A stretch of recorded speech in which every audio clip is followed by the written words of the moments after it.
Well, embedded in the Congress's manifesto as the points which have been raised consistently by Rahul Gandhi during the Bharat Jodo Yatras, both part 1 as well as part 2, which is why they are calling it the Nyay Patra as opposed to the Anyay Kal of the BJP. Well, the key points, and as expected, the focus is of course on reservation, on women, on youth and job guarantees. One of the biggest takeaways from the manifesto of the Congress party, of course, is the right to work, something which consistently Rahul Gandhi has been raising, that there is joblessness, there is rampant unemployment, and the government's announcements are just a spoke screen to hide the real picture, which means people are losing out on their jobs or there are none available in the market. Right to work, that is one of the cardinal assurances given by the Congress manifesto, or the Nyay Patra as they are calling it. But apart from that, how can they not have a focus on women, with 49% of the voters this time round being women?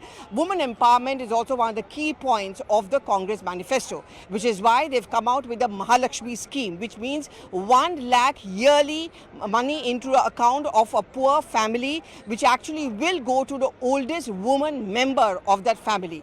That is one of the main points which has been enshrined in the constitution as well. But there's some important political takeaways also from the Congress manifesto. As we know that there has been a large number of exodus from the party, and the Congress manifesto, interestingly and significantly, also addresses this issue, which is why they also come out with a provision that should they come back to power, what they're going to do is that they're going to come out with a law against defections, which means immediate disqualification of a member of any political party jumping on or defecting to another political party. This is something which the Congress top leadership has said happens because of pressure from ED CBI.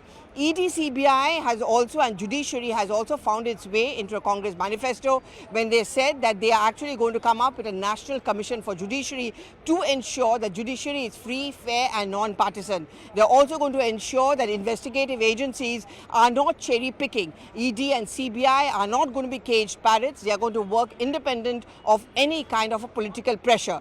Mr. Kharge, as the Congress president, also made mention of the fact that there is no level playing field, which means the advantage is with the BJP. Even as Congress scorned the 400 par narrative of the Prime Minister, it also acknowledged that there is no guarantee that this election is going to be free and fair, which is why the manifesto has also promised that the electoral bonds are going to be looked into. Another important fact which Rahul Gandhi has consistently raised in the Bharat Jodo Nyay Yatra is that of the caste census. The question he has always raised is that why is it that this government has not announced a caste census or conducted it, because they also don't want to address the real concern, which is the backwards or the Dalits are not getting the benefits of the government scheme. Well, the Congress manifesto does talk about the caste census, no surprise over there.